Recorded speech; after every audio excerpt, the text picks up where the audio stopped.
Muy buenas noches, ¿cómo está? El señor tiene algunas particularidades.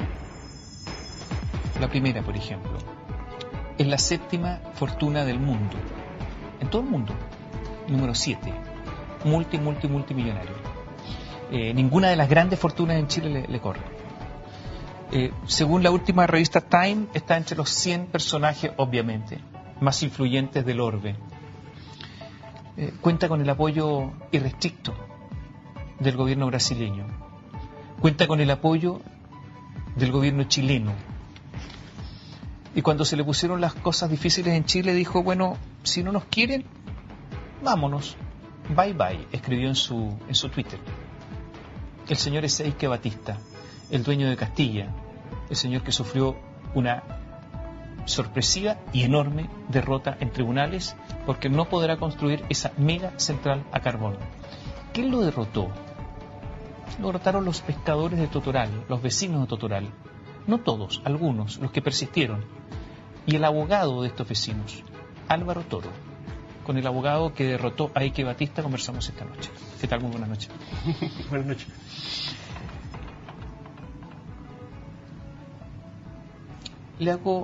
Parto haciendo esta pregunta.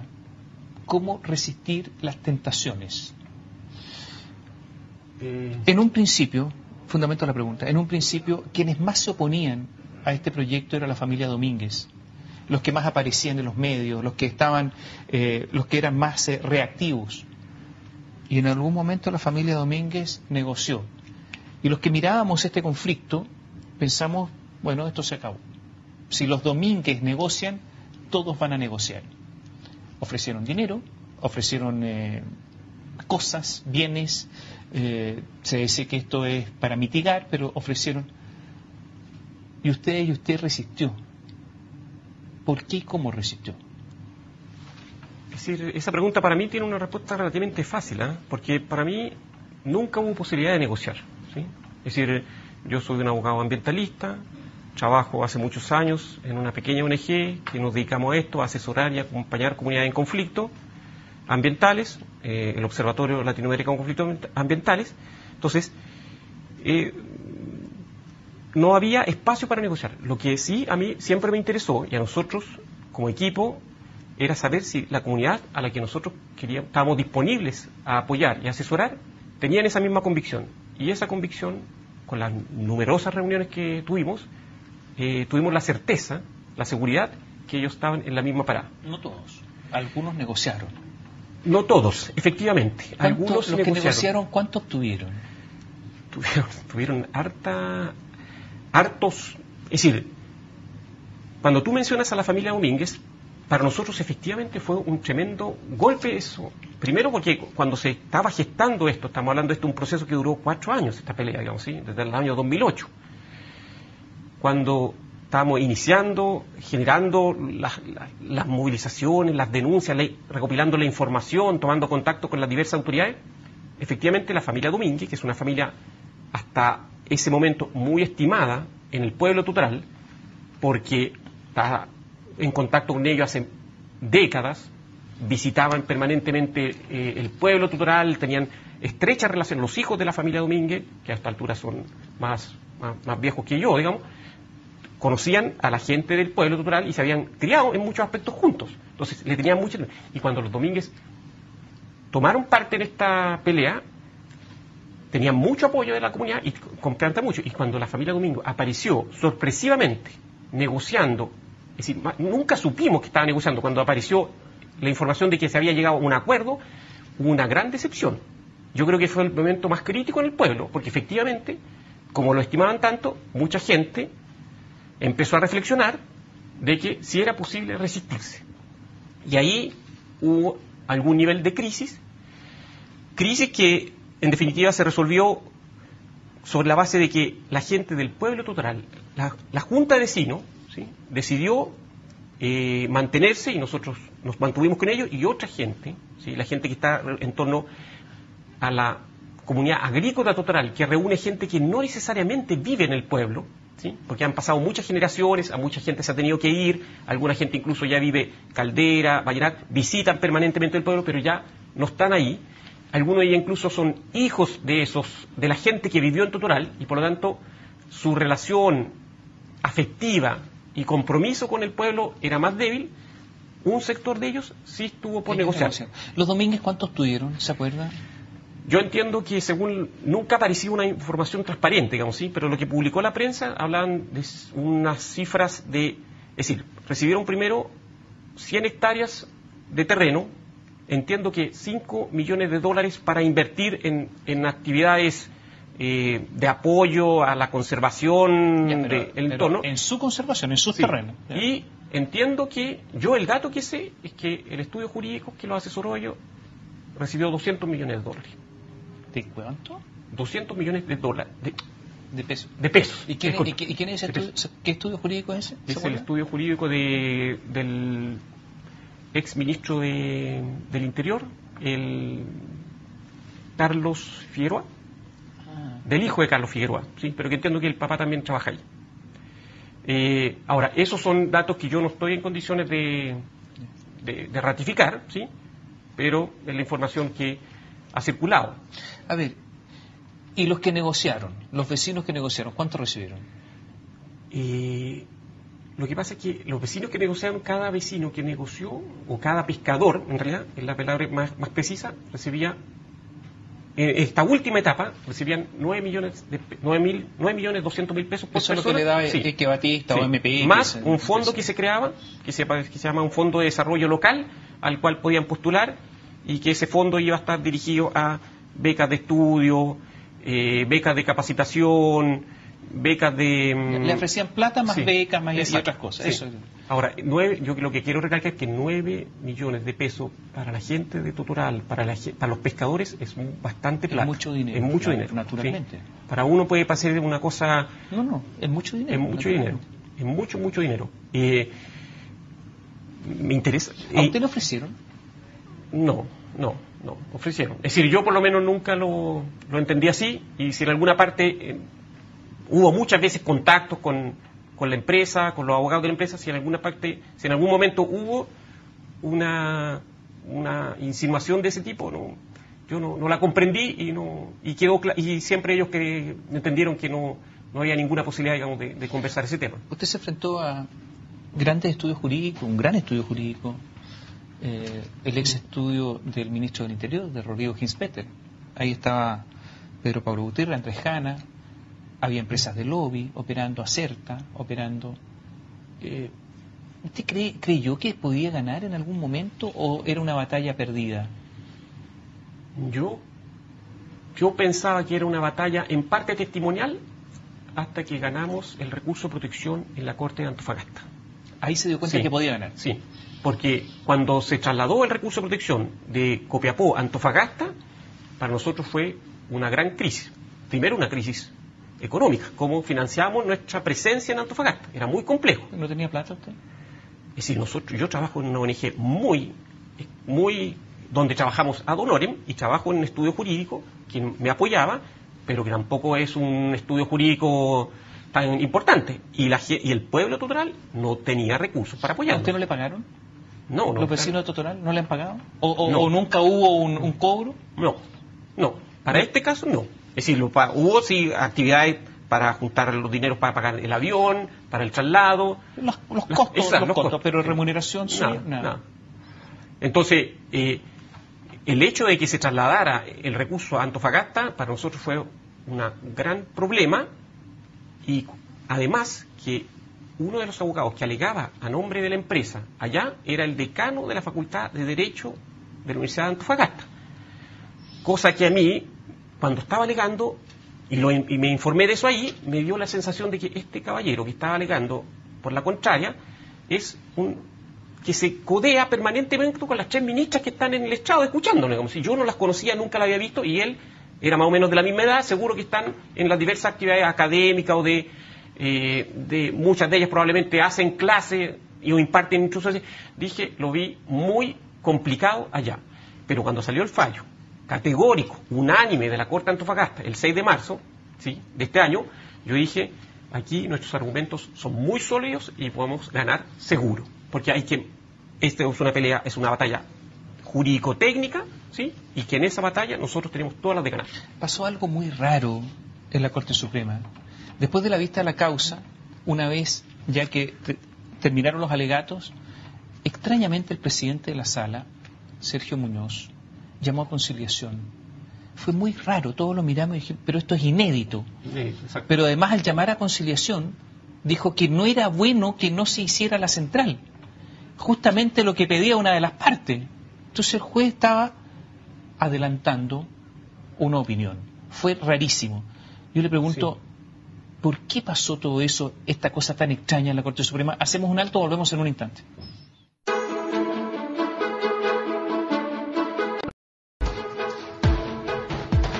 Álvaro Toro es el abogado de los pescadores, de los vecinos de Totoral, que lograron vencer y que se impidiera por parte de la Corte Suprema la termoeléctrica Castilla. Justamente estamos con él esta noche. A ver, se llamó conciliación en la Corte Suprema, fue inédito y fue raro, porque después de los alegatos, ¿cómo llamar a conciliación? ¿Para qué? ¿Por qué? Fue muy raro, sí, fue muy raro. Ahí ¿Sintieron que estaban perdidos en ese momento o no? Sentí una cosa, como tú dices, rara, ¿sí? Yo sentía que la presentación, los argumentos que nosotros habíamos esgrimido en los alegatos eran muy poderosos, estaban muy bien fundados. Tenía una sensación de que los ministros habían escuchado con atención, ¿sí? Y por lo tanto tenía cierta confianza, digamos, de que iban a hacer un análisis pausado, completo de los antecedentes y nos tendrían que encontrar la razón. A lo menos ratificar lo que se había aprobado, lo que se había acordado en la Antofagasta. Y cuando nos llamaron, inmediatamente terminados los alegatos, a una oficinita ahí, digamos, a explicarnos esta posibilidad, digamos, de conciliación, y consultó a todos los abogados, digamos, de todas las partes que les parecía, y todos los abogados, digamos, decían, los abogados de la empresa, los abogados de los pescadores, los abogados de los servicios, decían que no les parecía mal, que yo. El único que dijo que no le parecía mal, que no lo comprendía, que no entendía cuál era lo que fui yo. O sea, todos los otros estaban de acuerdo. Todos los otros estuvieron de acuerdo a hacer este camino. A negociar. A hacer este camino de conciliación. Porque la negociación es una negociación. Sí, hacer este camino. Todos estuvieron de acuerdo. ¿Sí? Algunos con más o menos pero todos estuvieron de acuerdo. O sea, ¿es posible negociar el medio ambiente? Yo exactamente eso es lo que le dije al ministro en esa ocasión, y después presentamos escrito, y la única respuesta que recibíamos del ministro en eso era que hiciéramos el proceso, pero él también garantizó, y también ahí me quedé con cierta tranquilidad, él garantizó, digamos, si es que no todas las partes estaban por conciliación, no iba a haber conciliación. Bueno, no puede haber conciliación si no están todos de acuerdo, no dijo nada especial. No, pero por lo menos yo tenía la tranquilidad y le podía decir al pueblo total que iba a haber fallo. Pero eso es lo que me interesaba. Pero yo le hago una pregunta. El fallo fue 5-0. O sea, había unanimidad. Si estaban con un convencimiento tan profundo y el fallo es contundente, ¿cómo los invitan a negociar? ¿Acaso no es una salida para los que no tenían razón? ¿Qué juego de piernas hubo ahí? Yo no tengo una explicación. ¿No? ¿Sí? Porque no tengo una explicación. Yo tuve un momento, no me gustó. Tengo la sensación de que los abogados de la empresa con ese proceso pensaron de que estaban en el camino hacia una victoria, ¿sí? Y por eso estuvieron muy llanos a negociar. Yo no tengo una explicación lógica que me diga cuál es la... Salvo que para la Corte Suprema es posible negociar el medio ambiente. Claro. O para esos ministros de la Corte Suprema. No quiero involucrarlos a todos. Me llama la atención la ofensiva que ha habido después del fallo. De hecho, la ministra de Medio Ambiente, María Ignacia Benítez, dio una entrevista que provocó zozobra. El razonamiento del fallo incurre en errores y eso es complicado. Dijo que estaba absolutamente equivocado el fallo. Y esto originó una respuesta muy fuerte del Pleno de la Corte Suprema, donde acusó al gobierno de entrometerse. Pero yo quiero recordar que finalmente esto lo dijo cuando ya había sentencia ejecutoriada, pero durante la tramitación el ministro de Economía, Pablo Longueira, muchas veces habló de este proceso diciendo que era inconveniente que se judicializara todas las iniciativas energéticas. Lo dijo antes y lo dijo después. Y hubo muchos editoriales, porque esto parece una campaña. Diario La Tercera, excesos en rechazo judicial al proyecto Castilla. Diario El Mercurio, interpretación del recurso de protección y está Castilla acá también. Sin energía no habrá desarrollo, Castilla. Institucionalidad ambiental amenazada por un fallo judicial. Y leo, por ejemplo, una columna además de Marcelo Tocman, ex ministro de Energía de Michelle Bachelet, el último, que dice: lecciones de Castilla, pastelero a tus pasteles, le dice a la Corte Suprema, usted no se meta, y apoya a la ministra de Sebastián Piñera, María Ignacia Benítez. O sea, una ofensiva total. Sí. Y resulta que ahora veo que los ejecutivos de Castilla se están reuniendo con el gobierno. Exacto. ¿Usted tiene temor de que el fallo pueda quedar en hoja muerta después de todo esto porque la ofensiva sigue? Es decir, bueno, tenemos la experiencia del caso Campiche, digamos, ¿sí? Entonces, que donde hubo un fallo de la Suprema que declaró ilegal una resolución de calificación ambiental y después toda una martingala, ¿sí? En los últimos días del gobierno de la presidenta Bachelet, y el proyecto terminó siendo aprobado y hoy día ya está construido. ¿Y usted cree que puede pasar algo así? Es decir, que va a haber un intento, sí. ¿Sí? Que va a haber un intento, sí. De eso lo estoy mirando, igual que usted. Pero estoy convencido que somos capaces, porque el fundamento del fallo es muy sólido y estoy convencido que un proyecto como la Central Castilla es imposible de construir en ese lugar. ¿Hubo intervención del gobierno brasileño? Hubo intervención del gobierno brasileño cuando el proyecto tenía que votarse en la original Corema, en la Corema del gobierno de la presidenta Bachelet, y paralizó el proyecto cuando, si se votaba con una calificación industrial como contaminante, necesariamente iba a ser rechazado. Eso lo sabemos. Ya el ministro de Relaciones Exteriores vino aquí a Chile, Celso Amorín, y se entrevistó, yo sé que se entrevistó directamente con el ministro de Energía, y se comunicó con, en ese tiempo, Álvaro Zapag, que era el director ejecutivo de la CONAMA, y a través del director ejecutivo de la CONAMA se paralizó el proyecto durante muchos meses, y eso permitió que el proyecto no se votara en ese momento. Y a propósito de lo que tú dices sobre las declaraciones de la ministra Benítez, ella dice dos cosas que a mí me parecen muy graves. Primero que nada, que supuestamente la Corte Suprema no tiene que meterse en cosas técnicas, cuando en realidad lo que ella hizo es una presión política, y lo que en definitiva estaba en debate eran dos apreciaciones técnicas de cómo calificar esta industria. Una apreciación de la Seremi Pilar Merino, ¿sí?, que decía que la industria era contaminante, y otra apreciación técnica también del Seremi Nicolás Baeza, que es un ginecólogo que había llegado con un par de meses de anticipación, que después de esta resolución se fue de la Seremía, es decir, había llegado para dictar esta resolución, y esas dos interpretaciones técnicas las tenía que evaluar la Corte Suprema, cuál era la que jurídicamente, conforme a nuestra normativa ambiental y de ordenanzas de planos reguladores, era la que debía aplicarse. Y eso es lo que hizo la Corte. La Corte Suprema no se metió en ningún momento en cosas técnicas, y muy por el contrario, el gobierno del presidente Piñera, sí intervino políticamente. A tal punto intervino, esto no deja de ser importante, que el ministro de Energía se reunió directamente con el equipo técnico de la Seremía de Salud para obligarlos a modificar su criterio. Quiero que profundicemos sobre eso. Hagamos un alto, volvemos en un instante. ¿Cómo es esto de que el gobierno presionó? Volvemos en un instante.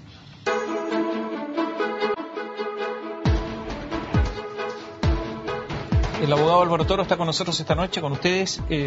A ver, ¿cómo intervino el gobierno de Sebastián Piñera en esto?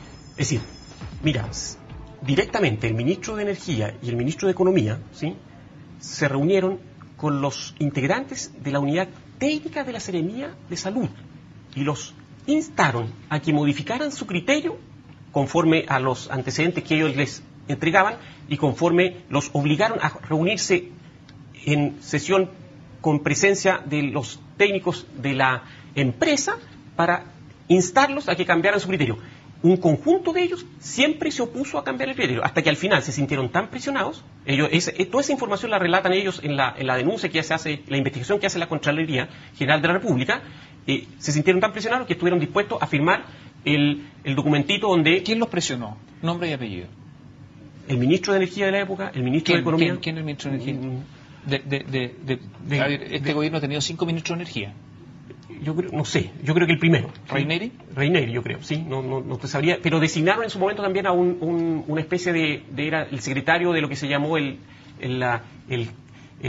Comité de Agilización de Inversiones, ¿sí?, un funcionario específico ahí, y ese era el que se reunía con todas estas personas, los trajeron a Santiago incluso, el 30 de diciembre a una reunión. 30 de diciembre. El 30 de diciembre lo trajeron a Santiago a una reunión, sí, para que seguir convenciéndolos, ¿sí?, de la conveniencia de cambiar el criterio de definición de la industrial del proyecto. Entonces, ahora, esa sí que fue presión política, completa, total.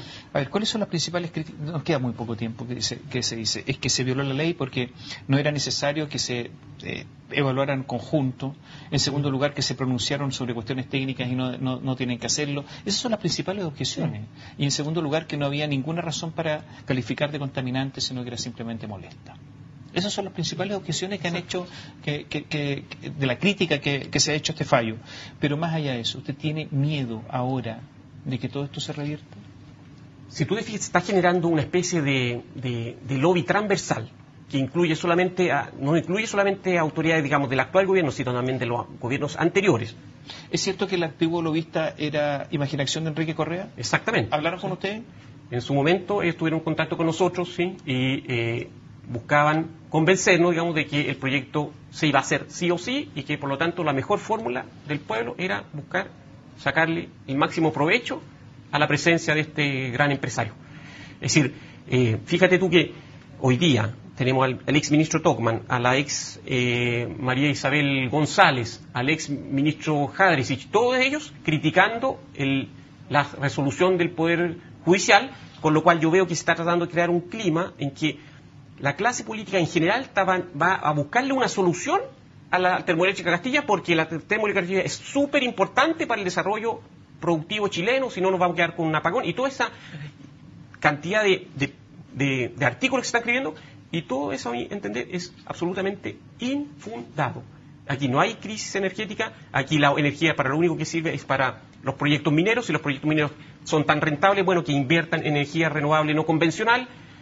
El pueblo de Totoral le ha dicho, tiene las puertas abiertas a que usemos la gran espacio que tienen ellos para instalar paneles solares. Hagamos un esfuerzo país, ¿sí?, que incluya a estos empresarios tan vinculados a la energía para desarrollar energías que sirvan y que no los costos ambientales, los costos sociales nos tienen que pagar comunidades pequeñas, que en este caso, afortunadamente, tuvieron la valentía, la decisión, la dignidad permanente, ¿sí?, de mantenerse firme, y contaron con... ¿Cuántos pescadores usted representó? Somos 114, no son los pescadores, son la gente que vive en el pueblo de Totoral. Somos 114 habitantes del pueblo de Totoral, algunos de ellos son también pescadores, y muy importante mencionar aquí los 4 pescadores que no se desistieron de los recursos que permitió que el fallo de la Corte Suprema acogiera el recurso de protección contra... ¿Son 4? Son 4. Ellos son los que resistieron hasta el final. Sí. ¿Intentaron pagarle? Por supuesto. Ahora, fíjate, los pescadores que llegaron a negociación, ¿sí?, incluso ellos, pese a pese a haber ganado el juicio, el contrato, igual nomás recibieron un monto, el 10%, es decir, 900.000 pesos de cada uno de esos pescadores. Pero la dignidad con que Jorge Morales y los demás pescadores que no se vendieron caminan por Caldera o por las Caletas, y todos los otros pescadores que estuvieron no sé si la palabra es venderse, pero estuvieron por aflojar, se nota inmediatamente.